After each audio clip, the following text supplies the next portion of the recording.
तो good evening दोस्तों, आज के इस वीडियो में हम ऑर्गेनिक केमिस्ट्री का वीवीआई ऑब्जेक्टिव क्वेश्चन लेके आए हैं जो क्लास 12 का है, जो 2026 के एग्जाम में आने वाला बहुत ही इम्पोर्टेंट क्वेश्चन है।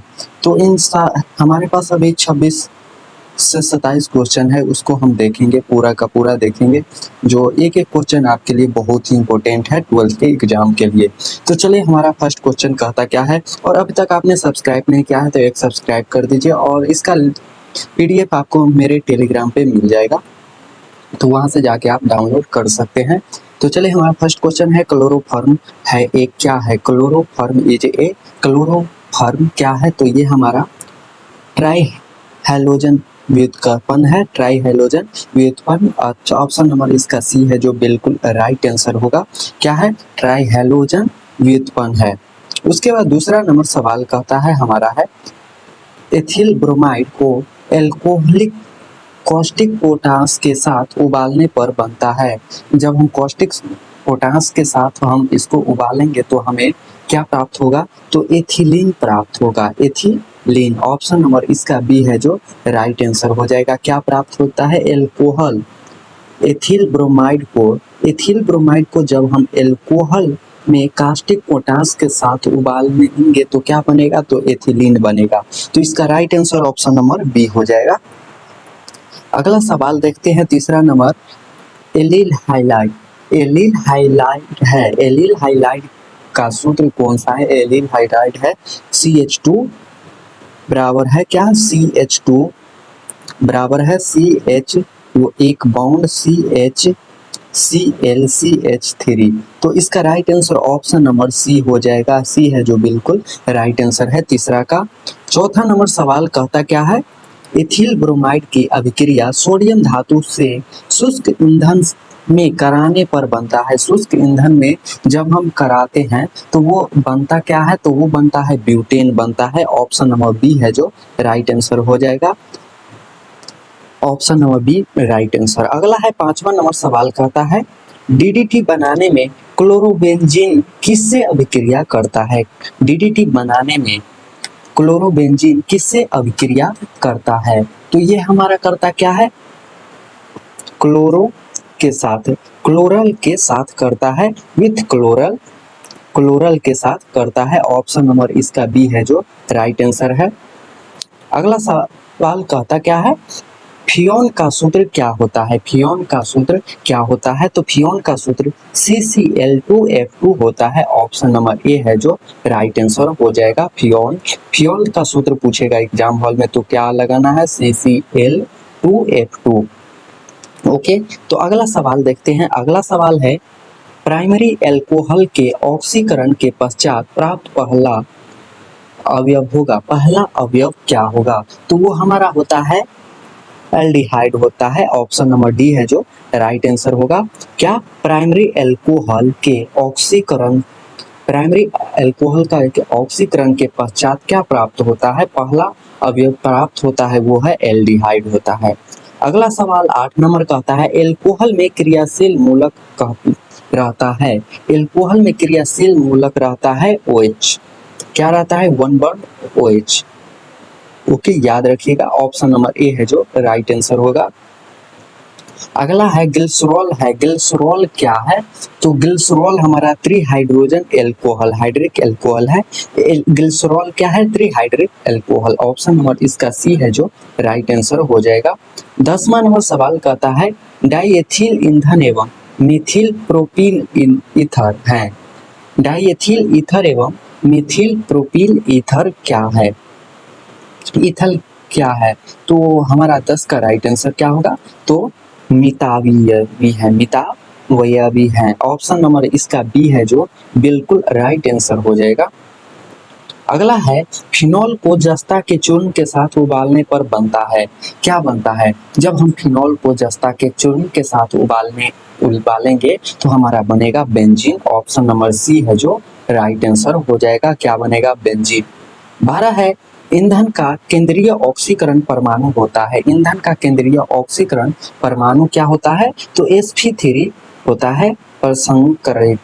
क्या होता है? sp3 परसंकृत होता है। ऑप्शन नंबर सी है जो इसका राइट आंसर हो जाएगा। अगला हमारा सवाल कहता है एथिल एल्कोहल और मेथिल एल्कोहल में विभेद कर किया जाता है। एथिल एल्कोहल और मेथिल एल्कोहल में विभेद किया जाता है तो हमें क्या प्राप्त होता है, तो आयोडीन परीक्षण द्वारा ये अलग किया जाता है। यहाँ पे एथिल एल्कोहल और मेथिल एल्कोहल में विभेद किया जाता है तो हमें आयोडोफॉर्म परीक्षण द्वारा इसे हटाया जाता है। तो इसका right answer option number D है जो बिल्कुल राइट आंसर होगा। अगला है मेथिल प्रोपिल ईथर है। मेथिल प्रोपिल ईथर क्या है, तो ये है असमित ईंधन है। ऑप्शन नंबर इसका बी है जो राइट आंसर होगा। अगला है हमारा फॉर्मेल्डिहाइड CH3Mg Br के साथ अभिक्रिया करके क्या बनाता है, तो ये हमारा जब CH3Mg ब्रोमीन ये अभिक्रिया करेगा तो हमारा क्या बनाएगा, तो ये बनाएगा C2H5OH बनाएगा। तो कहाँ है ये ऑप्शन में कहाँ है, तो C2 ऑप्शन नंबर ए है जो राइट आंसर हो जाएगा। क्या बनाएगा, तो कार्बन हाइड्रो ऑक्साइड। तो ऑप्शन नंबर ए बिल्कुल राइट आंसर होगा। 16 है एल्डिहाइड और कीटोन का सामान्य सूत्र क्या होता है। एल्डिहाइड और कीटोन का सामान्य सूत्र हमारा CnH2NO होगा। CnH2NO ऑप्शन नंबर बी है जो राइट आंसर होगा। 17 है निम्नलिखित में से कौन एल्डिहाइड और कीटोन से विभेद कर सकता है। कौन है जो एल्डिहाइड और कीटोन से विभेद कर सकता है, तो हमारा 17 का राइट आंसर होगा ऑप्शन नंबर ए फेहलिंग विलियन। फेहलिंग विलियन ऑप्शन नंबर ए है जो राइट आंसर हो जाएगा।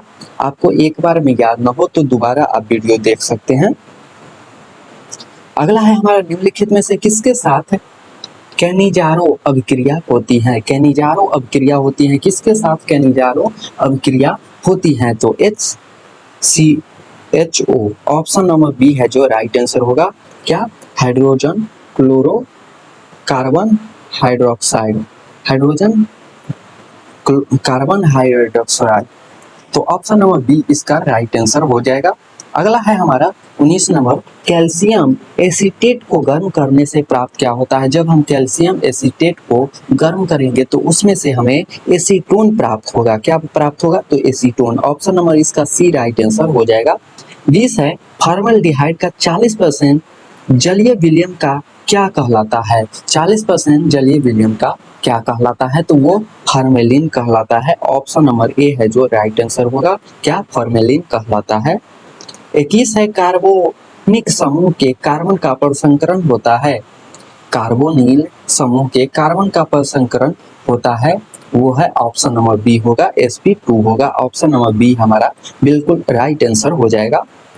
अगला है कार्बोक्सिलिक अम्ल का क्रियाशील मूलक है। कार्बोक्सिलिक अम्ल का क्रियाशील मूलक क्या है, तो वो हमारा होगा सिंगल डिहाइड COOH होगा। ऑप्शन नंबर इसका सी है जो राइट आंसर हो जाएगा। 23 है एथिल एल्कोहल के ऑक्सीकरण से बनता क्या है। एथिल एल्कोहल को जब ऑक्सीकरण किया कराया जाता है तो उसमें से एसिटिक अम्ल प्राप्त होता है। एसिटिक अम्ल ऑप्शन नंबर इसका बी है जो राइट आंसर हो जाएगा। 24 है निम्नलिखित में से कौन फेहलिंग विलियम को अवकृत नहीं करता है। यहाँ पे फेहलिंग विलियम को अवकृत नहीं करेगा, वो है एसिटिक अम्ल। कहाँ है एसिटिक अम्ल, एसिटिक अम्ल ऑप्शन नंबर बी में है जो राइट आंसर हो जाएगा। अगला है हमारा सोडियम एसीटेट को सोडा लाइन के साथ गर्म करने पर क्या बनता है। सोडा लाइन के साथ गर्म करने पर क्या बनता है, तो CH4 बनता है। ऑप्शन नंबर ए है जो इसका राइट आंसर हो जाएगा। 26 है फॉर्मिक अम्ल और एसिटिक अम्ल में विभेद करने के लिए किस अभिक्रियाकरण का उपयोग किया जाता है। किस अभिक्रियाकरण का उपयोग किया जाता है, तो ये है हमारा टॉलेंस अभिक्रियाकर्मक। Option number C right answer होगा।